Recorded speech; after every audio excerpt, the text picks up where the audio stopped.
Hello, my name is Olatubosun Oluwafemi David. I'm an instructor and a visual artist. Welcome to Adire class. This class will be talking about introduction to tie and dye,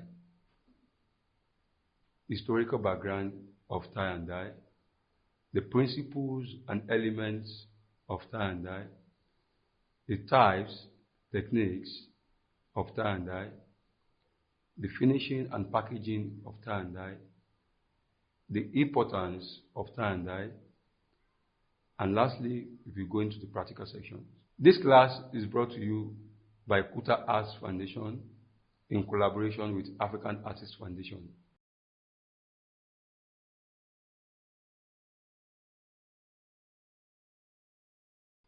Welcome back.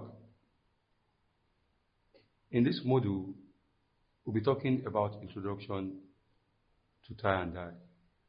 The term tie and dye means to pick, to take, and to dye,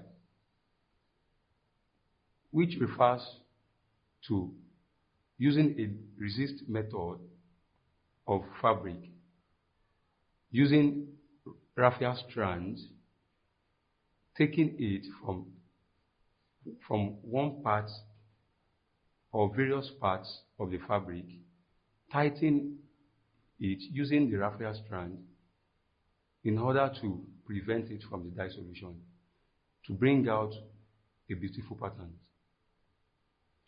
Tie and dye started from the Ehimen stage, where leaves and animal skins have been used as a form of clothes.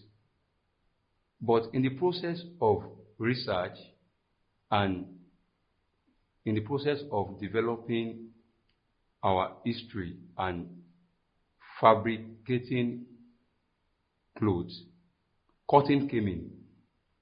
When cotton came in, our forefathers started using the nuts, cola nuts, the bark of trees, the roots, tubers, to compound dyes, which is referred to as local dyes. But today, we now have imported dyes, which lead us, which we will also be using when we get to the practical section of this class. Tie and dye starts from picking a stone, pebbles, cowrie, putting it inside a fabric, tightening it with rope. In the olden days, our fathers used rope to tie a stone with a fabric in order to bring out different patterns. That is where tie and dye started. But thank God for technology and the world we have today. We now have several forms of tie and dye. We have another form of tie and dye using the needle and thread. But in this technique, we don't use thread. There is something called raffia. So the combination of our thread and our raffia together gives us another beautiful form of patterns. Another form of tie and dye is using cassava flakes in order to blind some part of the fabric in order to bring out a beautiful pattern. Dyeing solution is very important, of which we will also be talking about it when we get to the practical more better, mixing several forms of chemicals together, the likes of hydrosulfide, caustic soda, soda ash, and our dye stuff.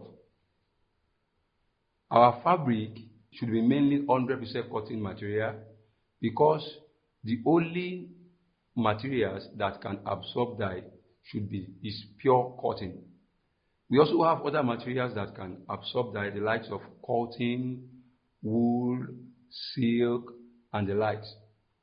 So this introduction to tie and dye will help us to have an understanding on how we can approach our fabric and how we can create something better and something more attractive in making our tie and dye.